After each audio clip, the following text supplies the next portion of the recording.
When we think about climate change, our minds usually jump to melting ice caps, rising sea levels, that kind of thing. But there's another crisis happening, one that's a lot closer to home.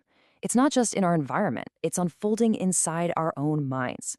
So today, we're going to explore how our warming planet is fast becoming one of the biggest threats to our global mental health. This quote really gets to the heart of it, doesn't it? This isn't just about things happening out there. When the very environment that shapes who we are, that our cultures are built on, starts to unravel, well, our own sense of well-being starts to unravel right along with it. The connection is just that deep. Right. So we see the physical damage on the news all the time. The floods, the fires. It's impossible to miss. But what about the psychological fallout? The invisible toll it takes on our thoughts and our feelings. That's just as real, and it's just as devastating. So let's really focus in on that. Okay, let's dive headfirst into this unseen crisis. Because this goes so far beyond just damaged buildings and infrastructure. We're talking about something that is fundamentally reshaping our mental and emotional lives. And here's the bottom line, the main takeaway we need to start with. Climate change is not just an environmental issue. We have to see it for what it is, a rapidly escalating mental health emergency. It's getting into how we feel, how we think, and frankly, our basic ability to cope with the world. So the big question is, how? How exactly does a changing climate get inside our heads and causes harm? Well, researchers have pretty much mapped it out, and it happens through three main pathways. All right, the first pathway is the one that's probably most obvious. It's the direct, in-your-face trauma that comes from extreme weather. I mean, just imagine surviving a monster hurricane, or watching a wildfire tear through your community, or being caught in a sudden, terrifying flood. These events leave incredibly deep psychological scars. And the impact is just staggering. Take the massive floods in Pakistan a few years back. When researchers studied the survivors, they found that a shocking 38% screened positive for probable PTSD. That is nearly 4 out of every 10 people. And this isn't just a short-term shock that wears off. No way. We're talking about long-lasting mental health injuries, anxiety, depression that can stick around for years after the actual event is over.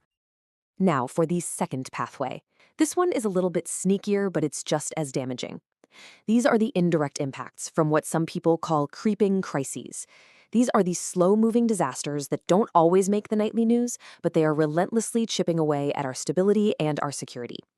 Think about it, a farmer watching their land turn to dust over a long drought.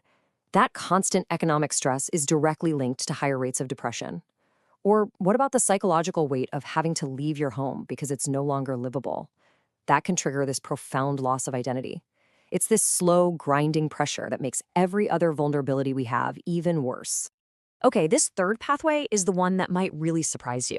This is where climate change literally gets into our biology, into our brains. We're not just talking about worry or trauma anymore. Rising heat has a direct, physical effect on how our brains work and how we regulate our emotions. And the data on this is just, wow. It's so clear. For every single degree Celsius the temperature goes up, there's about a 1% increase in suicide risk.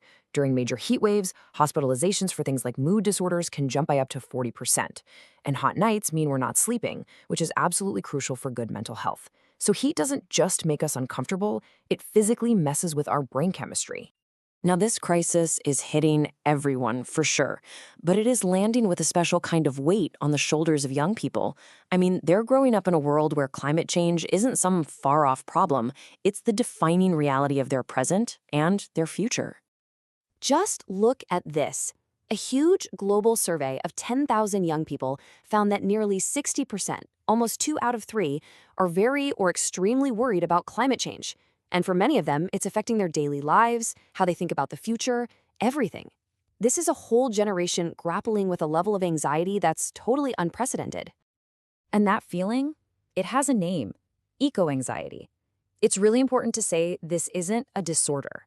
It's a completely rational and understandable response to a very real, very big threat. It's that chronic fear, that feeling of helplessness you get from watching the world's life support systems start to buckle. And there's another really important term that helps explain what's going on: solastalgia.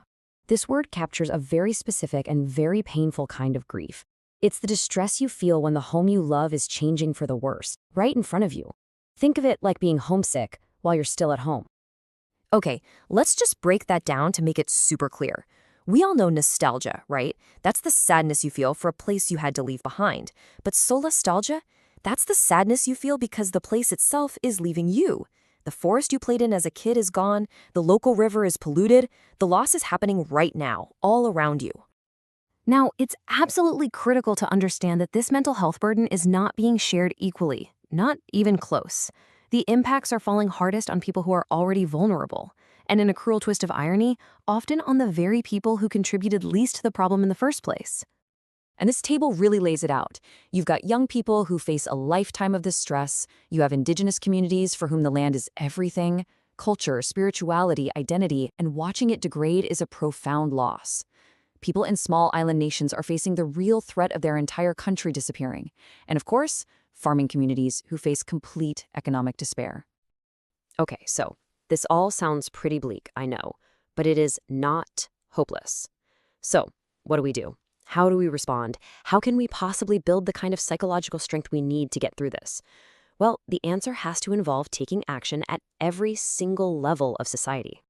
And experts have laid out a pretty clear game plan. It's a multi-level approach.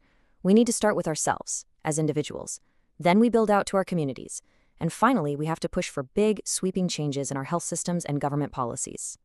So on that first level, you've got things like therapy, specifically things like trauma-informed care and counseling that understands these eco-emotions. There are also individual tools, like mindfulness, to help manage the stress. And this part is so important.